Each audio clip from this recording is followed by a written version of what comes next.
નમસ્કાર, હું Janak Dave. Full stop news analysis પ્રોગ્રામમાં આપનું સ્વાગત છે. જમ્મુ કાશ્મીર ભારતનું અવિભાજ્ય અંગ છે. અમને પણ પૂરેપૂરો વિશ્વાસ છે કે તમને પણ આ બાબતમાં કોઈ શંકા નહીં હોય. જો કે કેટલાક લોકો આ બાબતે લોકોના મનમાં શંકાના બીજ રોપી રહ્યા છે. અમે આજે આવી જ એક વ્યક્તિની વાત કરીશું. તમે એક લોકપ્રિય ફિલ્મમાં આમિર ખાનને તેમના જીવનથી પ્રેરિત પાત્ર ભજવતા જોયા છે. કોણ છે આ વ્યક્તિ?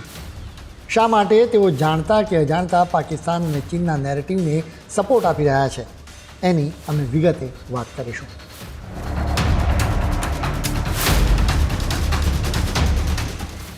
ચારેકોર વિરોધ પ્રદર્શન અને સરકાર સામે આક્રોશ. અમે ભારતની વાત નથી કરી રહ્યા. અત્યારે પીઓકેમાં આ સ્થિતિ છે. ત્યાંના લોકો જ ભારતમાં જોડાવાની માંગણી કરી રહ્યા છે. તેઓ પાકિસ્તાનની સાથે રહેવા માંગતા જ નથી. તેમને આઝાદ થવું છે કે પછી ભારતની સાથે જોડાઈ જવું છે. ધારી લો કે અત્યારે પીઓકેમાં જનમત સંગ્રહ કરાવાય, એટલે કે ત્યાંના લોકોને પૂછવામાં આવે કે તમારે પાકિસ્તાનમાં રહેવું છે કે ભારતની સાથે જોડાઈ જવું છે. પીઓકેમાં વિરોધ પ્રદર્શનના દૃશ્યો જોતાં સ્વાભાવિક રીતે જવાબ તો એ જ મળે કે અમારે ભારતની સાથે જોડાઈ જવું છે. હવે આવી સ્થિતિમાં આપણી જ કોઈ વ્યક્તિ આપણા કાશ્મીરને ભારતથી અલગ કરવાની ભાષા બોલે તો સ્વાભાવિક રીતે સવાલ થાય કે તે કોની ભાષા બોલે છે. અમે જાણીતા સાયન્ટિસ્ટ અને પર્યાવરણવાદી સોનમ વાંગચુકની વાત કરી રહ્યા છીએ. તમે કદાચ 3 ઇડિયટ ફિલ્મ જોઈ હશે. આ ફિલ્મમાં આમિર ખાનનું પાત્ર મહદઅંશે સોનમ વાંગચુકથી પ્રેરિત હોવાનું કહેવામાં આવી રહ્યું છે. આ ફિલ્મના અંતમાં લદ્દાખમાં એક સ્કૂલ પણ તમે જોઈ હશે, જે પણ વાંગચુકની સ્કૂલથી પ્રેરિત છે. અત્યારે સોશિયલ મીડિયા પ્લેટફોર્મ એક્સ એટલે કે ટ્વિટર પર તેમની આકરી ટીકા કરવામાં આવી રહી છે. અમે એના વિશે વિગતે વાત કરીશું, પરંતુ એ પહેલાં તમે તેમને સાંભળો.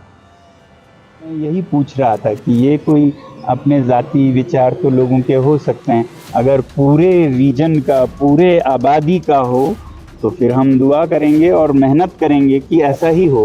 फिर अगर मतलब दुनिया में कोई भी इलाका खुश होना चाहिए, वो जहाँ चाहें जाने चाहिए. तो इसीलिए आपने सुना होगा रेफरेंडम्स होते हैं, प्लेबिसाइट्स होते हैं. तो अगर ऐसा सबका विचार है तो फिर कश्मीर में क्यों नहीं.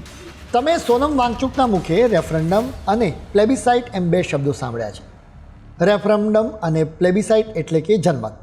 એટલે કે અત્યારે તેમણે કહી દીધું કે કાશ્મીરમાં જનમત સંગ્રહ કરાવવો જોઈએ. કાશ્મીરના લોકોને પૂછવું જોઈએ કે તેઓ પાકિસ્તાનમાં રહેવા ઈચ્છે છે કે પછી ભારતમાં. પાકિસ્તાન પણ દશકાઓથી આ જ માંગણી કરી રહ્યું છે. એટલે સ્વાભાવિક રીતે સવાલ થાય કે સોનમ વાંગચુક અને પાકિસ્તાન એક સરખી વાત શા માટે કરી રહ્યા છે. જમ્મુ કાશ્મીરમાં દશકાઓ સુધી અલગતાવાદીઓએ જનમત સંગ્રહની માંગણી કરતા રહ્યા હતા. આવી માંગણી શા માટે કરવામાં આવતી હતી, એનો પણ આખરે જવાબ મળ્યો છે. અનેક વખત બહાર આવ્યું છે કે આ અલગતાવાદીઓને પાકિસ્તાન તરફથી ભંડોળ મળતું હતું. તમે ઇકોનોમિક ટાઈમ્સમાં ન્યૂઝ એજન્સી પીટીઆઈના ન્યૂઝની લિંક જોઈ રહ્યા છો. આ ન્યૂઝમાં જાણકારી આપવામાં આવી છે કે નેશનલ ઇન્વેસ્ટિગેશન એજન્સીની તપાસમાં બહાર આવ્યું છે કે કટ્ટરવાદી અલગતાવાદી નેતાઓને વિદેશોમાંથી ભંડોળ મળ્યું છે. અલગતાવાદી નેતાઓને પાકિસ્તાન તરફથી ફંડ મળતું હોવાના કારણે તેઓ જનમતનો રાગ આલાપતા રહ્યા હતા. હવે સવાલ એ થાય કે સોનમ વાંગચુક શા માટે એવી માંગણી કરી રહ્યા છે. જમ્મુ કાશ્મીરમાંથી કલમ 370ને નાબૂદ કરીને એને ભારતના મુખ્ય પ્રવાહમાં લાવવાના પ્રયાસો થઈ રહ્યા છે. કાશ્મીરની કાયાપલટ થઈ રહી છે. ટેરરિઝમનું પ્રમાણ ખાસું ઘટી ગયું છે, જ્યારે ટુરિઝમનું પ્રમાણ ખૂબ વધ્યું છે, જેનાથી જમ્મુ કાશ્મીરના લોકોને જ સીધો ફાયદો થયો છે. તેમની આર્થિક સ્થિતિમાં સુધારો થયો છે. ગયા વર્ષે 2 કરોડથી વધારે પ્રવાસીઓએ જમ્મુ કાશ્મીરની મુલાકાત લીધી હતી. જમ્મુ કાશ્મીરનો વિકાસ જોઈને અને પાકિસ્તાનની સરકાર દ્વારા અત્યાચારોના કારણે જ પીઓકેના લોકો ભારતમાં જોડાવાની માંગણી કરી રહ્યા છે. સોનમ વાંગચુકની વાત માની લઈને જનમત થાય તો પણ જમ્મુ કાશ્મીર પાકિસ્તાનમાં જોડાય એવી શક્યતા નહીવત છે. જમ્મુ કાશ્મીરના લોકો પણ પાકિસ્તાન સરકાર દ્વારા પીઓકેના લોકો પર કરવામાં આવતા અત્યાચારોથી વાકેફ છે. બીજી તરફ કાશ્મીરના લોકોને વિકાસના ફળોનો લાભ મળ્યો છે. એટલે જ અત્યારે જમ્મુ કાશ્મીરના સામાન્ય લોકો જનમત સંગ્રહની માંગણી જ કરતા નથી.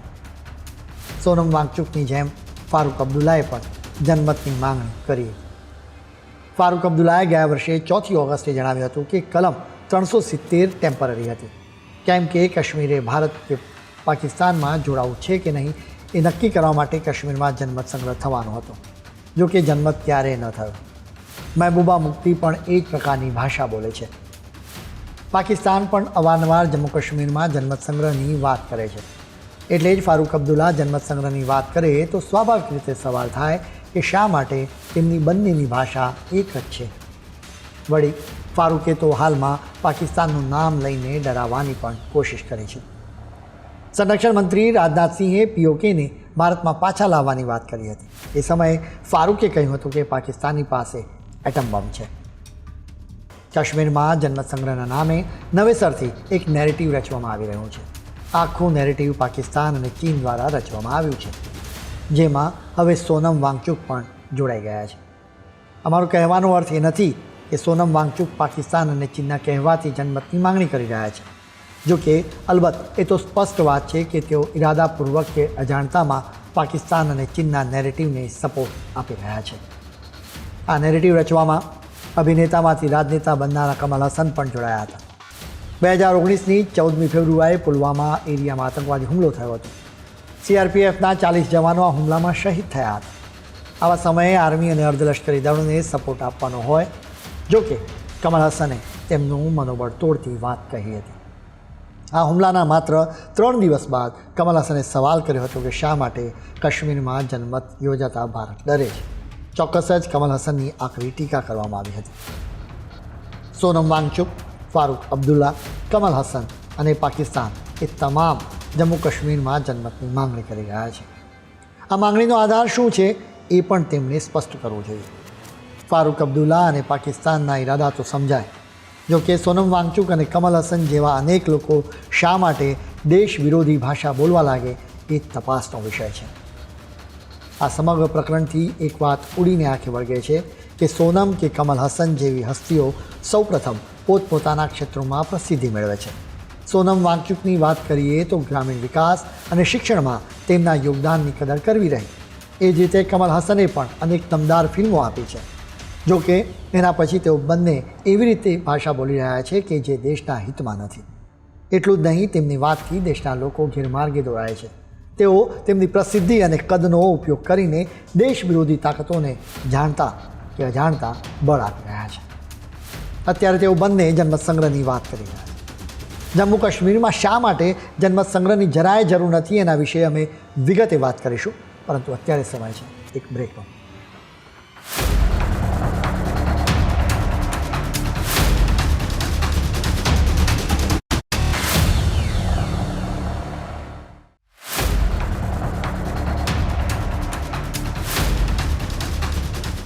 બ્રેક બાદ આપનું સ્વાગત છે. જમ્મુ કાશ્મીરમાં જનમતની નવેસરથી માંગણી કરવામાં આવી રહી છે. કાશ્મીરમાં જનમત સંગ્રહની વાત છે તો આપણે ઇતિહાસના પાના પલટાવવા પડે.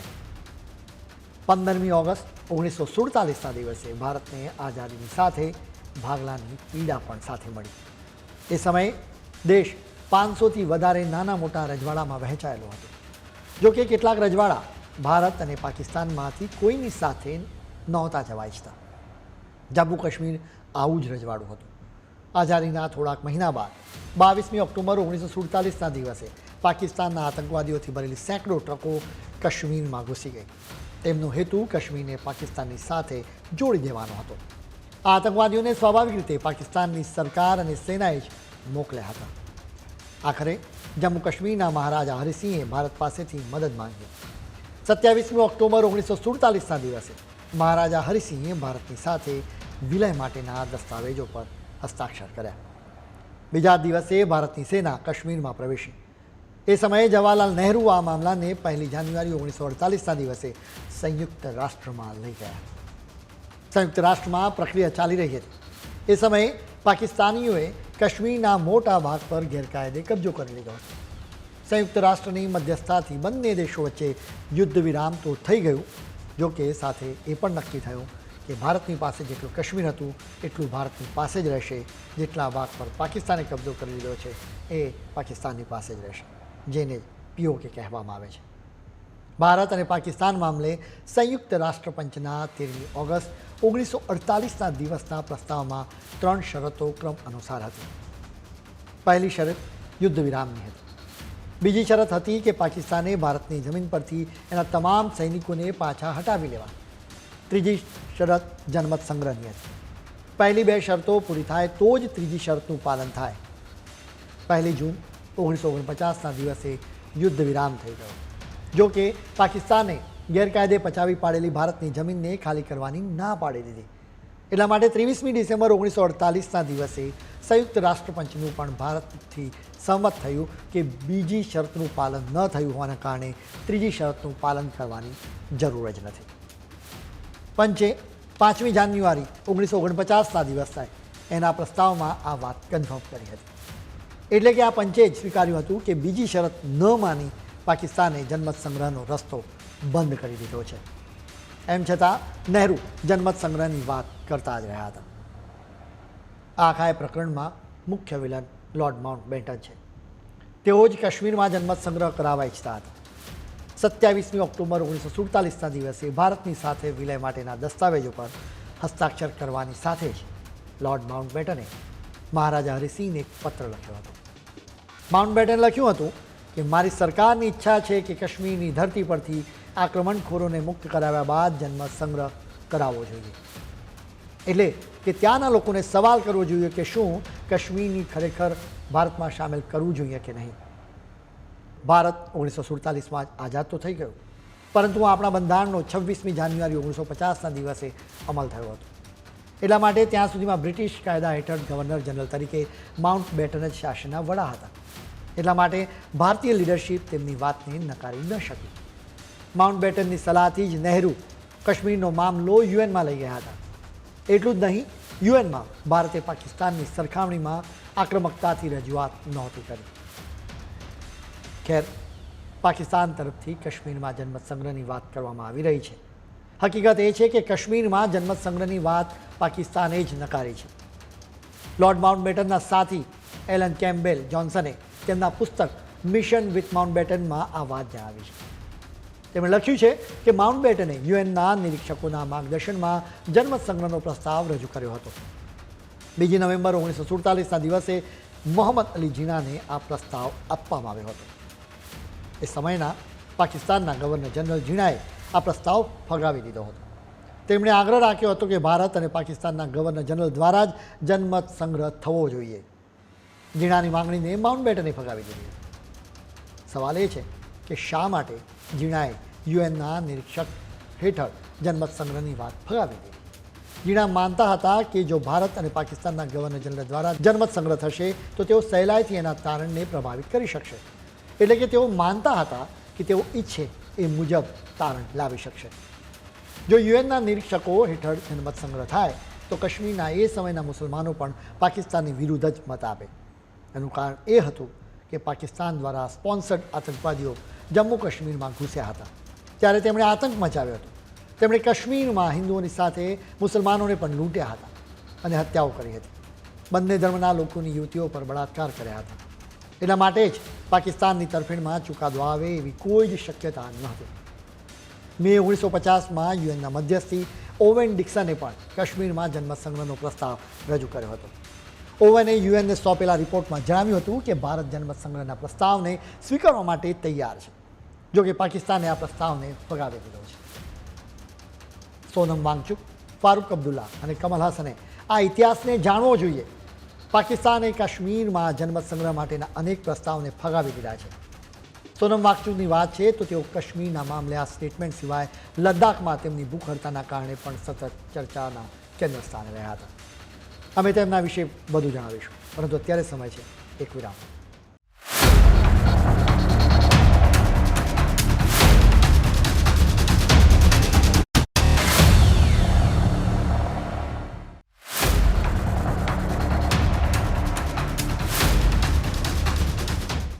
બ્રેક બાદ આપનું સ્વાગત છે.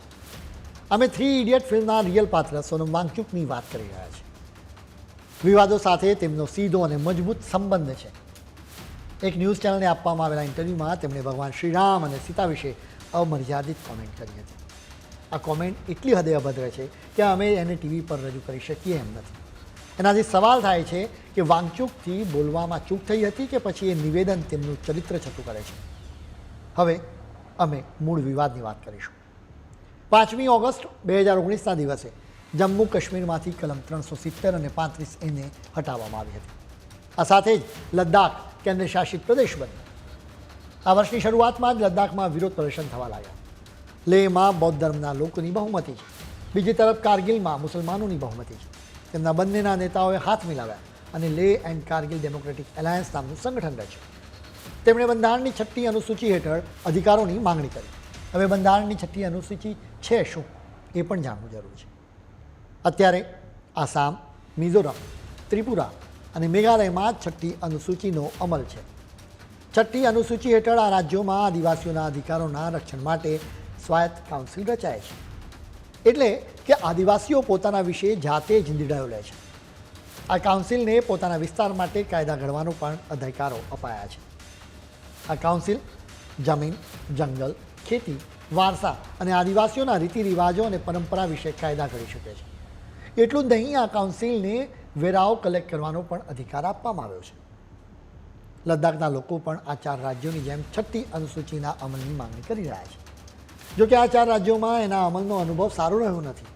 આ રાજ્યોમાં આદિવાસી વિસ્તારોમાં બિન આદિવાસી લોકોની સાથે ભેદભાવ થાય છે, જે સંઘર્ષનું કારણ પણ બને છે. આ 4 રાજ્યોમાંથી બિન આદિવાસી લોકોએ પલાયન પણ કરવું પડ્યું છે. હવે લદ્દાખના લોકો પણ 6મી અનુસૂચિના અમલની માંગણી કરી રહ્યા છે. ફેબ્રુઆરીમાં જ એના માટેની માંગણીની શરૂઆત થઈ હતી.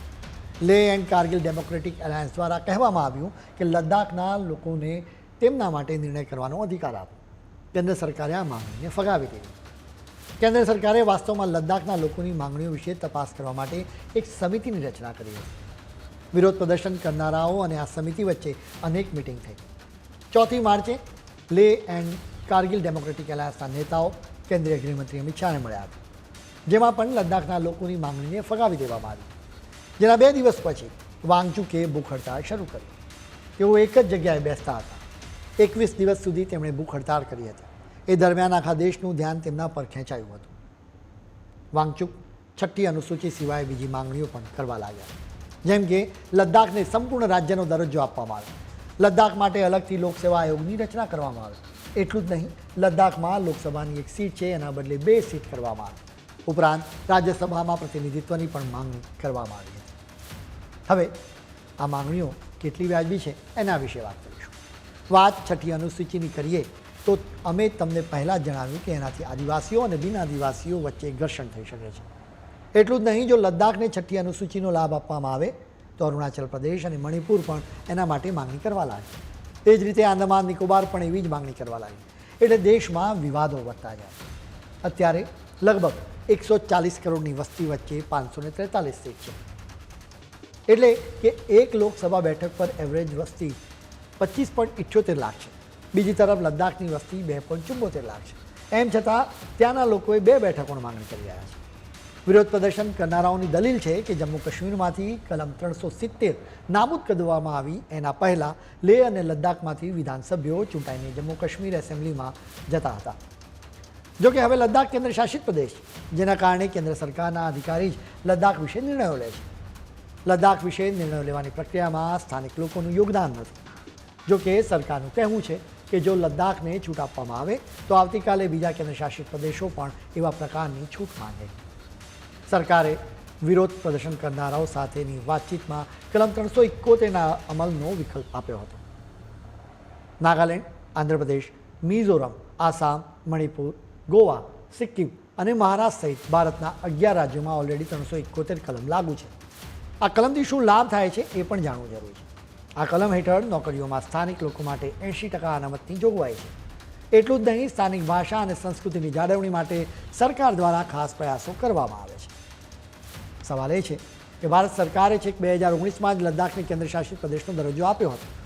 જો કે લોકસભાની ચૂંટણીના બરાબર પહેલાં જ આ વિરોધ પ્રદર્શન કરવામાં આવ્યું. એટલે જ એના ટાઈમિંગને લઈને પણ સવાલો ઉઠાવવામાં આવી રહ્યા છે. ટાઈમિંગને લઈને સવાલો ઉઠાવવાનું એક કારણ કોંગ્રેસના અધ્યક્ષ મલ્લિકાર્જુન ખડગેનું એક ટ્વીટ પણ છે. ખડગેએ એક ટ્વીટ કરીને વાંગચુકને સપોર્ટ આપ્યો હતો અને પીએમ મોદી સરકારની ટીકા કરી હતી. હવે વાંગચુક જન્મત સંગ્રહની વાત કરી રહ્યા છે. ત્યારે કોંગ્રેસ તરફથી કોઈ કોમેન્ટ કરવામાં આવી નથી. કમલ હસન નવી દિલ્હીમાં રાહુલ ગાંધીની ભારત જોડો યાત્રામાં જોડાયા હતા. તેમણે પણ જન્મસંગ્રહની વાત કરી હતી. એટલું જ નહીં, ઇન્ડી ગઠબંધનના નેતાઓ ફારૂક અબ્દુલ્લા અને મહેબૂબા મુફ્તી પણ પાકિસ્તાન તરફી ભાષા બોલી રહ્યા છે. સવાલ એ છે કે કોંગ્રેસ શા માટે આવી ભાષાને ક્યારેય વખોડતી નથી? દેશની અખંડિતતાની વિરુદ્ધ નેરેટિવને વખોડવું જ જોઈએ. ખેર, આજના બુલેટિનમાં આજે આટલું જ. કાલે ફરી નવા મુદ્દાઓ સાથે મળીશું. ત્યાં સુધી મને રજા આપશો. નમસ્કાર.